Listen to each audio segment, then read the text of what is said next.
Keep going. Just a little further.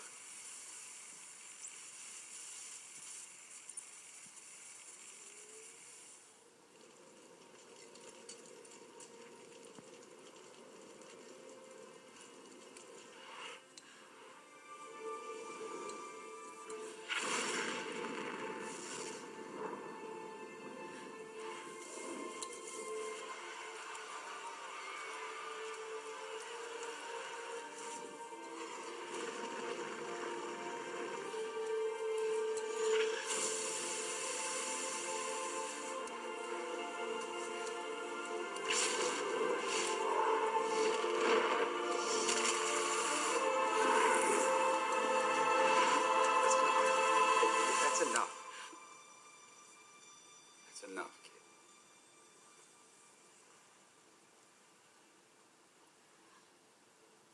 That's my house.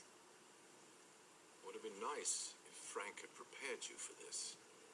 I'm afraid the world is ending. It is certain, it is unavoidable, and it is coming. When? This is 58 days from now. 58 days?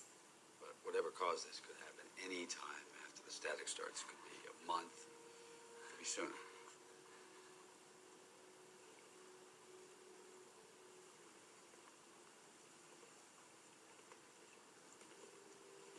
Still looking for your flicker, Frank?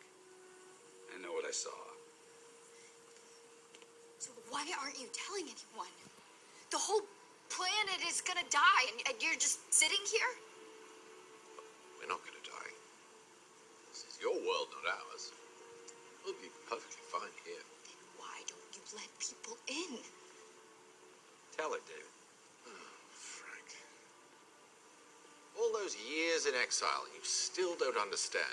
These people, they're driven by savagery. If we told them about this place, then that would happen here, to us. Then nothing would survive. But it hasn't happened yet. Actually, it has happened. You just haven't accepted it. Well, I don't accept it.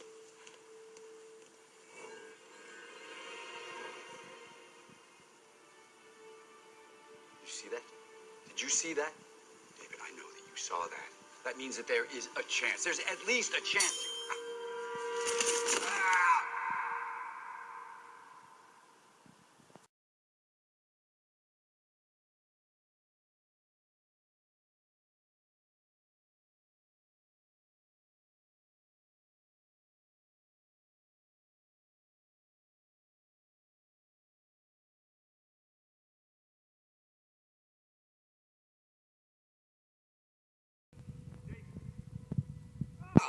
It's uninhabited and uncharted. Listen to me. But it looks like a lovely place to spend your last days. David, just the monitor is acting as an antenna. It isn't just receiving tachyons. It is taking a possible future and making it amplifying it, transmitting it, like a feedback loop. It's a self-fulfilling prophecy that's coming from right there. But it's not just showing people the end of the world. It's giving them the idea over and over It's and over again until they just ticking accept time it. bomb, and we're the ones that lit the We fuse. still have 58 days to try and change things. But nothing will work as long as that thing is still on. Young lady, I'm going to assume that your knowledge of tachyonic fusion is a little sketchy. Shutting it down is impossible.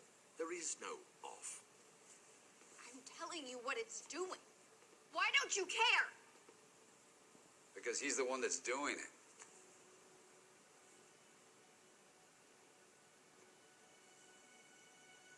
Right?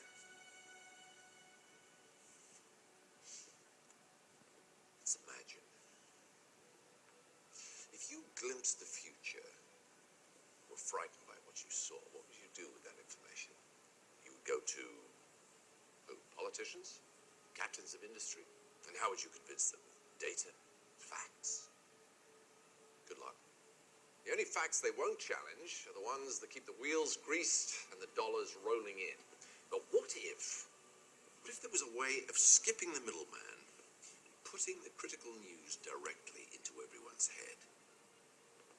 The probability of widespread annihilation kept going up.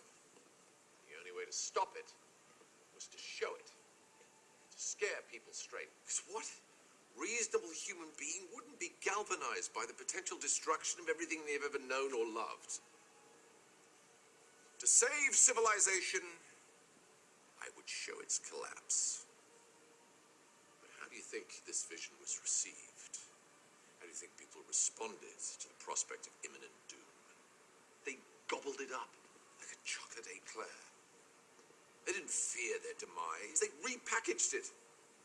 It can be enjoyed as video games, as TV shows, books, movies. The entire world wholeheartedly embraced the apocalypse and sprinted towards it with gleeful abandon. Meanwhile, your Earth was crumbling all around you. You've got simultaneous epidemics of obesity and starvation. Explain that one. Bees and butterflies start to disappear. The glaciers melt. Algae blooms all around you. The coal mine canaries are dropping dead, and you won't take the hint. In every moment, there is the possibility of a better future, but you people won't believe it. And because you won't believe it, you won't do what is necessary to make it a reality. So you dwell on this terrible future. You resign yourselves to it. For one reason, because that future doesn't ask anything of you today. So, yes, we saw the iceberg, we warned the Titanic. But you will just steer for it anyway, full steam ahead.